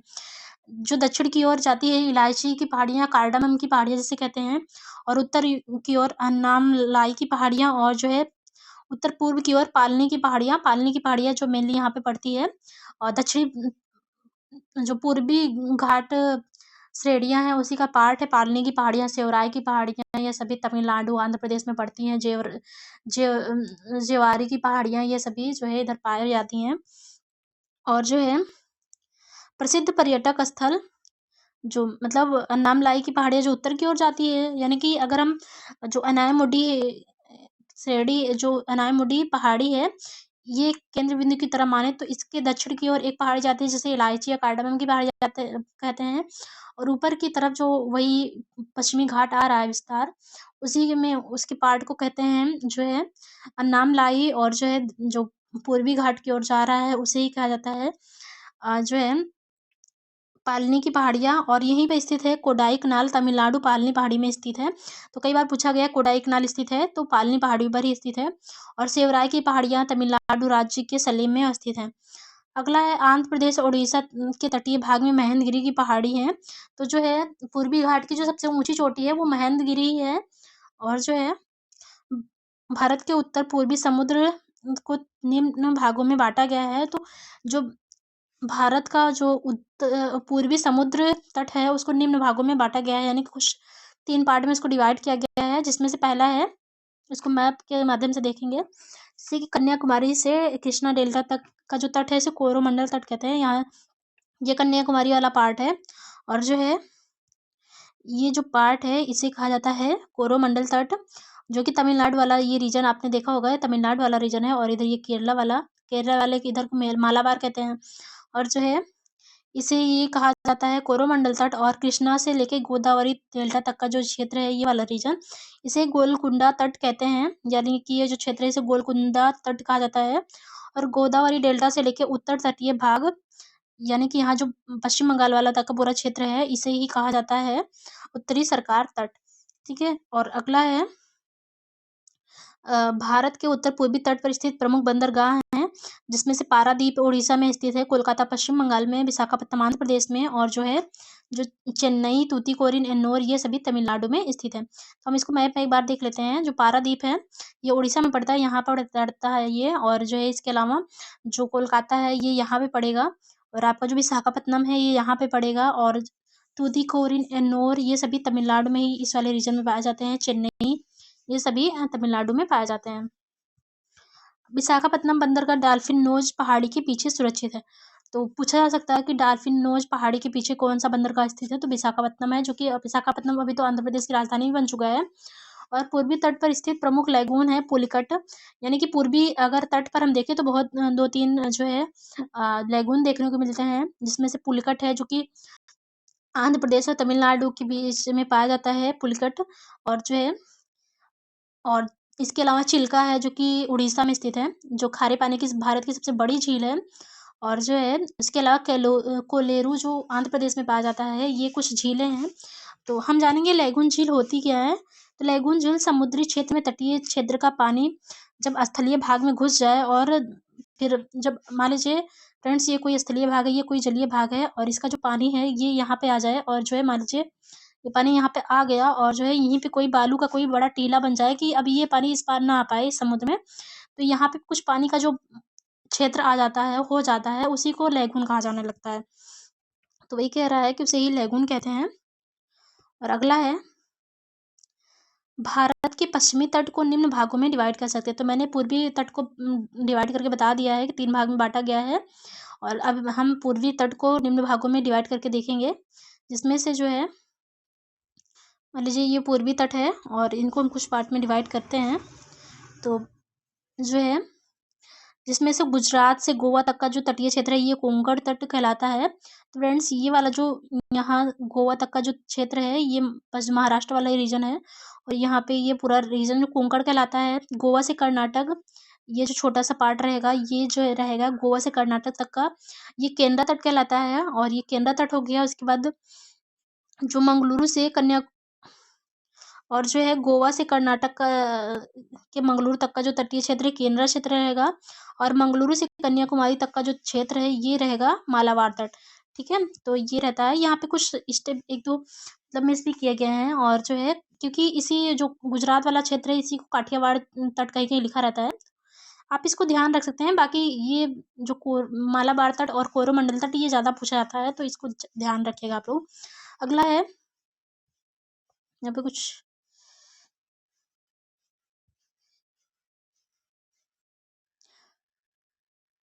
तो भारत के पूर्वी तट पर स्थित पश्चिमी तट पर जो प्रमुख स्थित बंदरगाह हैं उनके बारे में पढ़ना है।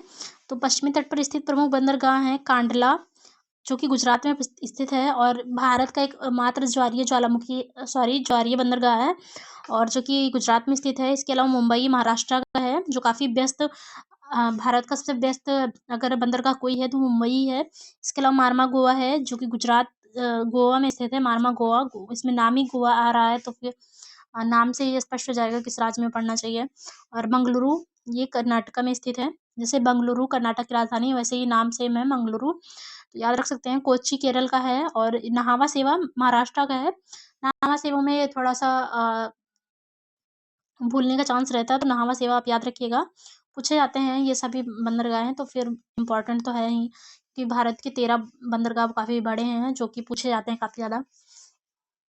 और अगला है सालसेट द्वीप पर स्थित मुंबई भारत का सबसे बड़ा बंदरगाह नगर है। यानी कि जो सालसेट द्वीप पर ही बसा है मुंबई शहर और जो है भारत का सबसे बड़ा बंदरगाह नगर है। मालाबार तट पर अनेक पश्च जल है जिसे स्थानीय भाषा में कयाल कहते हैं। जो केरल है यहाँ पे काफ़ी कयाल पाए जाते हैं जो कि कयाल मछली पकड़ने और जो है स्थलीय नौकायन के लिए प्रयोग किए जाते हैं और पर्यटकों के लिए विशेष आकर्षण का केंद्र भी होते हैं। यानी कि कुछ ऐसे क्षेत्र होते हैं जहाँ पे जो है आप जो है अपने नौकायन के लिए अपने नाव और जो है मछली पकड़ने के लिए आराम से इसको यूज कर सकते हैं। और केरल में हर वर्ष जो है एक नेहरू ट्रॉफी वल्लाम काली जो कि नौका दौड़ एक प्रकार का है इसका आयोजन किया जाता है पुन्नामदा कयाल में। और कई बार ये पूछा गया है। अगला है भारत के 2 द्वीप समूह हैं अंडमान निकोबार द्वीप समूह जिसे मरकत द्वीप भी कहते हैं और दूसरा है लक्षद्वीप समूह। अंडमान निकोबार द्वीप समूह बंगाल की खाड़ी में स्थित है जो कि क्षेत्रफल की दृष्टि से सबसे बड़ा केंद्र शासित प्रदेश है। तो भारत का सबसे बड़ा केंद्र शासित प्रदेश अंडमान निकोबार द्वीप समूह है जो कि दिल्ली से भी बड़ा है और जो है इसमें लगभग यहाँ पे बुक में तो 247 छोटे-छोटे द्वीप दिया गया है लेकिन अलग-अलग बुक में जो किसी-किसी बुक में यहाँ 600 प्लस भी बताया जाता है। ध्यान रखिएगा इसको। निकोबार में लगभग 19 द्वीप बताया जा रहा है इस बुक में। ये द्वीप वास्तव में समुद्र में डूबे हुए पर्वत शिखर होते हैं। यानी कि जो द्वीप हैं ये जो समुद्र में भी कुछ पर्वत श्रेणियाँ हैं और उन्हीं का अगर जो पर्वत शिखर है वो अगर जब जल से बाहर आ जाता है तो उसी को द्वीप कहा जाता है। और लैंडफॉल द्वीप अंडमान निकोबार द्वीप समूह का सबसे उत्तरी द्वीप है। मान लीजिए अंडमान निकोबार द्वीप समूह तो यहाँ पे एक लैंडफॉल द्वीप है जो अंडमान निकोबार द्वीप समूह का सबसे उत्तरी द्वीप है। और इसे कोको जलमार्ग इसे म्यांमार के कोको द्वीप से अलग करता है। तो जैसे फ्रेंड्स मान लीजिए ये कोको द्वीप समूह है अंडमान निकोबार द्वीप समूह है और ये एक कोको द्वीप है और इसी के ये जो जलमार्ग है इसी को कहा जाता है कोको जलमार्ग। और जो है कोको इस पे जो है म्यांमार का अधिकार है म्यांमार का द्वीप है और जहाँ यहाँ पे चीन ने भी एक अपना जो है निगरानी तंत्र भी लगाया है। अगला है अंडमान निकोबार द्वीप समूह की राजधानी पोर्ट ब्लेयर दक्षिणी अंडमान में स्थित है। यानी कि जो पोर्ट ब्लेयर है अंडमान निकोबार द्वीप समूह की राजधानी है पोर्ट ब्लेयर ये दक्षिणी अंडमान में स्थित है। अंडमान को 3 पार्ट में डिवाइड किया गया है। अंडमान को ही अभी तो निकोबार को भी अलग से डिवाइड कर दिया गया है। इसको 3 पार्ट में डिवाइड किया गया है। तो ये सबसे ऊपरी अंडमान है मध्य अंडमान और जो है ये इसे जो है इसे लिटिल अंडमान भी कहते हैं और ये जो दक्षिणी अंडमान है। तो अगला है अंडमान अंडमान निकोबार द्वीप समूह की जो राजधानी है ये दक्षिणी अंडमान में स्थित है। और जो है इसके अलावा अंडमान और निकोबार द्वीप समूह में मैंग्रोव वन, सदाबहारी वन एवं पर्णपाती वन का संयोजन मिलता है, यानी कि यहाँ पे सदाबहार वन पाए जाते हैं। अगला है, बंगाल की खाड़ी में नदियों ने जलोढ़ मिट्टी के निक्षेप द्वारा कई द्वीपों का निर्माण किया है, यानी कि बंगाल की खाड़ी में भी जो नदियों द्वारा जो निक्षेप लाए जाते हैं इनके माध्यम से भी कई द्वीपों का निर्माण हुआ है, जैसे कि हुगली हुगली जो है पश्चिम बंगाल में हुगली के निकट जो है 20 किलोमीटर लंबा एक सागर द्वीप भी है, जिसे गंगा सागर कहा जाता है। और यहीं पर जो है एक न्यू म्यूर नामक द्वीप भी मतलब है। और जो है सुंदरबन जो गंगा का डेल्टा है में मैंग्रोव वन पाए जाते हैं, तो सबसे ज़्यादा मैंग्रोव वन सुंदरबन के डेल्टा में ही पाए जाते हैं। और अगला है, विश्व का सबसे बड़ा ज्ञात नदी द्वीप माजुली असम में स्थित है। तो कई बार पूछा गया है कि विश्व का सबसे बड़ा नदी द्वीप कौन सा है, तो माजुली है, जो कि असम है। ब्रह्मपुत्र नदी पर बना हुआ है ये माजुली द्वीप। इसे जिसे ब्रह्मपुत्र नदी की 2 शाखाएँ मिलकर बनाती हैं। अंडमान निकोबार द्वीप समूह की सबसे जो है ऊँची पर्वत चोटी सैडल पीक है। और जो है तो कई बार ये पूछा गया अंडमान निकोबार द्वीप समूह की सबसे ऊँची चोटी कौन-सी है, तो सैडल पीक है, लगभग 738 मीटर इसकी ऊँचाई है। और जो है अंडमान एवं निकोबार के पर्वत शिखर कुछ हैं जिनके बारे में हमें जान लेना चाहिए, यहाँ से क्वेश्चन बनते हैं। तो सब मैंने बता दिया, सबसे ऊँची जो चोटी है वो है सैडल पीक, जो कि उत्तरी अंडमान में स्थित है, लगभग 738 मीटर ऊँचाई के साथ। उसके बाद दूसरी सबसे ऊँची चोटी है माउंट थुलियर, जो कि ग्रेट निकोबार में है, और जो है ये 642 मीटर के आसपास है। और वहीं माउंट डियो वाली ये जो है मध्य अंडमान में स्थित है, ये 515 मीटर ऊंचाई के साथ जो है डियो वाली तीसरे नंबर पर सबसे ऊंची पर्वत शिखर है। और जो है फिर माउंट कोयोबो है, जो दक्षिणी अंडमान में है, लगभग 460 मीटर के आसपास है। और चौथे स्थान पर है माउंट हैरियट, जो कि दक्षिणी अंडमान में है, और जो है ये लगभग 450 मीटर के साथ की ऊंचाई के साथ स्थित है। अगला है, केंद्र शासित प्रदेश का सबसे बड़ा पत्तन पोर्ट ब्लेयर दक्षिण अंडमान में है, यानी कि जो अंडमान निकोबार द्वीप समूह है इसका जो सबसे बड़ा बंदरगाह है वो पोर्ट ब्लेयर में है, और जिसका जो नाम है पोर्ट ब्लेयर ही नाम है, और राजधानी भी पोर्ट ब्लेयर ही है। और ये स्थित कहाँ है, दक्षिणी अंडमान में। अगला है, नेल्लोर के निकट श्रीहरिकोटा प्रवाल निर्मित द्वीप है, और पुलिकट झील इसी द्वीप द्वारा समुद्र से अलग हुआ है, यानी कि नेल्लोर के निकट एक श्रीहरिकोटा नामक एक प्रवाल निर्मित द्वीप है। प्रवाल यानी कि जो मूंगा से निर्मित द्वीप होते हैं उसे प्रवाल द्वीप कहा जाता है। और ये जो है ये जो द्वीप है श्रीहरिकोटा द्वीप, ये पुलिकट झील के माध्यम से जो है समुद्र से अलग हुआ है। और यहाँ भारतीय अंतरिक्ष अनुसंधान संगठन उपग्रह प्रक्षेपण केंद्र भी स्थित है, यानी कि जो भारत का मतलब जो इसरो है उसका जो उपग्रह प्रक्षेपण केंद्र भी स्थित है। अगला है, यहाँ पे कुछ जो डिग्री या चैनल के नाम होते हैं इनसे क्वेश्चन काफ़ी बनते हैं कि 8 डिग्री चैनल किन 2 स्थानों को मतलब अलग करता है या जोड़ता है। ऐसे क्वेश्चन काफ़ी बनते हैं, खासकर जो है इंडिया के कॉन्टेस्ट में तो देखें तो काफ़ी ज़्यादा ही बनते हैं। जैसे कि पूछा था 8 डिग्री चैनल किन 2 स्थानों को अलग करता है या जोड़ता है, तो 8 डिग्री चैनल जो है मालदीव और जो है मिनी काय के मध्य स्थित है। मालदीव जो एक देश है, अभी जो हाल ही में बहुत ज़्यादा चर्चे में रहा था, बाहर के पक्ष में कुछ टिप्पणी करी थी उसने, तो इसकी वजह से। और जो है ये मालदीव और जो है भारत का जो क्षेत्र है मिनिकॉय, जो कि लक्षद्वीप में स्थित है, मिनिकॉय और मालदीव के मध्य 8 डिग्री चैनल सीमा बनाता है। इसके अलावा जो है 9 डिग्री चैनल ये कवारती व मिनिकॉय के मध्य, कवारती जो कि लक्षद्वीप की राजधानी है, और जो है इनके मध्य सीमा बनाता है 9 डिग्री चैनल। तो 8 डिग्री वाला आप याद ऐसे रख सकते हैं, इसको मामी बोल सकते हैं, माँ का मतलब मालदीव और मी का मतलब मिनिकॉय। 9 डिग्री चैनल का जो है इसे भी आप ऐसे कोई ट्रिक बना के याद रख सकते हैं, कामी लिख सकते हैं आप, कवारती और मिनिकॉय। और 10 डिग्री चैनल तो आसान है, ये अंडमान और निकोबार के मध्य, अंडमान और निकोबार है, इन दोनों के मध्य अंडमान और निकोबार को अलग करता है, निकोबार को, और 10 डिग्री चैनल। इसके अलावा है ग्रेट चैनल जो इंडोनेशिया का द्वीप है सुमात्रा, और जो है भारत के निकोबार के मध्य स्थित है ग्रैंड चैनल। और पाक स्ट्रेट जो है तमिलनाडु और श्रीलंका के मध्य स्थित है। वहीं डुंकन पास दक्षिणी अंडमान व लघु अंडमान के मध्य स्थित है। और कोको स्ट्रेट मैंने बताया था, कोको द्वीप और जो है उत्तरी अंडमान के मध्य कोको स्ट्रेट जो है जलसंधि का काम करता है। अगला है पाक की खाड़ी, तो तमिलनाडु व श्रीलंका के मध्य पाक की खाड़ी स्थित है। इसके अलावा मन्नार की खाड़ी है। मन्नार की खाड़ी दक्षिण-पूर्वी तमिलनाडु व श्रीलंका के मध्य स्थित है और लक्षद्वीप व मालाबार तट के मध्य लक्षद्वीप सागर स्थित है। और सेतु समुद्रम परियोजना मन्नार की खाड़ी को पाक खाड़ी से जोड़ता है। जो सेतु समुद्रम परियोजना है, ये मन्नार की खाड़ी को पाक की खाड़ी से जोड़ते हैं। अगला है व्हीलर द्वीप। व्हीलर द्वीप उड़ीसा के तट पर ब्राह्मणी नदी के मुहाने पर स्थित है, यानी कि जो उड़ीसा के तट पर स्थित है व्हीलर द्वीप, और जो है ये ब्राह्मणी नदी के मुहाने पर स्थित है और यहीं पे भारत का अपना मिसाइल प्रक्षेपण केंद्र भी है और जो है जिसका जो वर्तमान में हाल ही में नाम 2-3 सालों के अंदर ही चेंज करके अब्दुल कलाम द्वीप रख दिया गया था। व्हीलर द्वीप का नाम तो कई बार ही पूछा गया, व्हीलर द्वीप का नाम चेंज करके क्या रखा गया है, तो एपीजे अब्दुल कलाम द्वीप रख दिया गया है और यहाँ पे भारत का मिसाइल प्रक्षेपण केंद्र है और ब्राह्मणी नदी के मुहाने पर स्थित है व्हीलर द्वीप। अगला है पंबन द्वीप। मन्नार की खाड़ी में स्थित है पंबन द्वीप और यह भारत एवं श्रीलंका के बीच है, जो एडम ब्रिज राम सेतु का भाग है। इसे रामेश्वरम द्वीप के नाम से भी जाना जाता है।